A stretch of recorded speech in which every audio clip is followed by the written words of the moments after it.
चुनाव लड़ाओ और जितनी अगर मेरा टिकट होता जितनी मजबूती से आप लोग मुझे चुनाव लड़ाते उतनी मजबूती से सबने जो है भारतीय जनता पार्टी के प्रत्येक जितेंद्र प्रसाद जी को उतनी मजबूती से चुनाव लड़ा रहे हैं और सब लोग तेजी से लग गए। ईश्वर कृपा से आपके आशीर्वाद से एक ऐतिहासिक जीत होने जा रही है। लेकिन जो दूसरे दल के लोग हैं, आपको मालूम है समाजवादी पार्टी छोड़कर मैं आया तो अब वहां पर उनके पास कोई प्रत्याशी नहीं बचा, जिले में कोई बचा नहीं। रोशन लाल वर्मा जी पर डोरे डाल रहे थे, वो उन्हें बुलाने की कोशिश की अखिलेश यादव जी ने, लेकिन वो समझ गए, वो गए नहीं। लेकिन ये बरेली वाले अपने भगवत सिंह गंगवार जी पहुंच गए मीटिंग में अखिलेश यादव जी के पास। जब वो पहुंच गए तो इन्हीं गले में घंटी बांध दी उन्होंने। अब ये आए आपके बीच में। अब आपको मालूम है जब पिछली बार मैं सपा बसपा गठबंधन से चुनाव लड़ रहा था और बड़ी मजबूती चुनाव सब लोग लड़ा रहे थे, तब 4.5 लाख वोट मिल पाए, 4,48,922 वोट मिले। तो इस बार तो सपा भी अलग है, बसपा भी अलग है, तो जीतना तो दूर की बात है, लड़ाई तक में आने की स्थिति में नहीं है। लेकिन फिर भी वो अपने अस्तित्व की लड़ाई लड़ रहे हैं, चाहे सपा हो चाहे बसपा हो, ये अपने अस्तित्व की लड़ाई लड़ रहे हैं। और ये लोग जब क्षेत्र में जा रहे हैं, हमारे लोगों के बीच में जा रहे हैं, तो वोट किस स्टाइल में मांग रहे हैं मुझे जानकारी मिली, तभी मैं आपके बीच में आया। वो जाते हैं अपने लोगों के बीच में तो क्या कहते हैं, बोले हेमराज वर्मा के साथ बहुत गलत हो गया।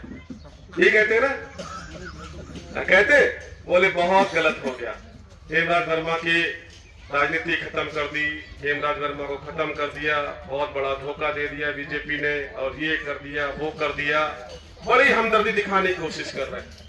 लेकिन आपको मालूम है जो हमारे असली हमदर्द थे, आप सब लोग जो हमारे असली हमदर्द थे, वो सब लोग भारतीय जनता पार्टी को चुनाव लड़ा रहे, जितेंद्र प्रसाद जी को लड़ा रहे। लेकिन जो नकली हमदर्द है, जो हमारी हमदर्दी दिखाकर हमारे लोग गुमराह करने की कोशिश कर रहे हैं, ऐसे लोगों से सावधान करने के लिए मैं आपके बीच में आया। और वो लोग जब आपके बीच में आए तो उनसे कह देना, कहना तुम हेमराज वर्मा के खत्म होने की बात को छोड़ो, हेमराज वर्मा को हम जानते हैं भाई, हम तो अब 47 साल का मैं हुआ हूँ, 23 साल में राजनीति शुरू कर दी, ग्राम प्रधानी से लेकर 4 विधानसभा के चुनाव लड़े, 1 लोकसभा का चुनाव लड़ा मजबूती से, और अब तक जिले में मुझसे आधे वोट भी कोई नहीं ले पाया। 4.5 लाख वोट आपके आशीर्वाद से मिले। 5 साल विधायक रहा हूँ, 1.5 साल राज्य मंत्री लास्ट में रहा हूँ, और हमारे साथी कुमुद भाई हमारे देखो ये भी बूढ़े नहीं हुए, हमारे साथ प्रधान थे। युवाओं का साथ हेमराज वर्मा के साथ में है, कोई दुनिया की ताकत हेमराज वर्मा को खत्म नहीं करेगी। उनसे कह देना हेमराज वर्मा की चिंता छोड़ो, हेमराज वर्मा की चिंता करने वाली हेमराज वर्मा की पार्टी है, भारतीय जनता पार्टी हेमराज वर्मा की चिंता करने वाली है। हेमराज वर्मा की चिंता करने वाले इस पीलीभीत के हेमराज वर्मा का समाज और सब समाज के लोग, पूरा पीलीभीत जनपद हेमराज वर्मा की चिंता करने वाला है। तुम चिंता करो अपने प्रत्याशी की जमानत कैसे बचेगी, उसकी चिंता करो। तो ऐसे लोगों को सही से जवाब देने की जरूरत है, और इसी उद्देश्य से मैं आपके बीच में आया हूं, इसलिए क्योंकि